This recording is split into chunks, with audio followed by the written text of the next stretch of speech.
അപ്പോൾ ഫ്രണ്ട്സ്, പുതിയൊരു വീഡിയോയ്ക്ക് എല്ലാവർക്കും സ്വാഗതം. അപ്പോൾ ഇന്ന് ഞാൻ പരിചയപ്പെടുത്താൻ പോകുന്നത് ആനത്തകര. അപ്പോൾ നമ്മൾ നാട്ടിൽ കാണുന്നത്, അതായത് തോട്, അതായത് ചതുപ്പ് നിലങ്ങളിലൊക്കെ കാണുന്ന ഒരു പ്രത്യേക തരം സസ്യമുണ്ട്, അതായത് ആനത്തകര എന്ന് പറയും. അപ്പോൾ അതിനെപ്പറ്റി ഒന്ന് പരിചയപ്പെടുത്തി തരാച്ചിട്ടാണ് ഇന്നത്തെ വീഡിയോ. ഫംഗസ് രോഗം മൂലം ഉണ്ടാകുന്ന ഈ തൊലിപ്പുറത്തുണ്ടാകുന്ന രോഗങ്ങൾക്ക്, അതായത് ചുണങ്ങ് അങ്ങനെയുള്ള കംപ്ലീറ്റ് സാധനത്തിനും ഒരു പ്രത്യേക മരുന്നാണ് ഈ സാധനം.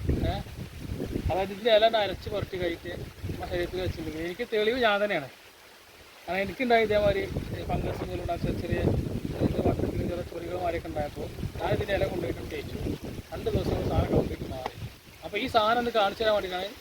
നിങ്ങൾക്ക് ഇപ്പോഴത്തെ ആൾക്കാർക്ക്, കുറേ ആൾക്കാർക്ക് അറിയില്ല സംഭവം. അങ്ങനെ കാണും നമ്മൾ തോടിൻ്റെ അക്കത്ത് പാടവരമ്പത്തൊക്കെ എപ്പോഴും കാണണേ.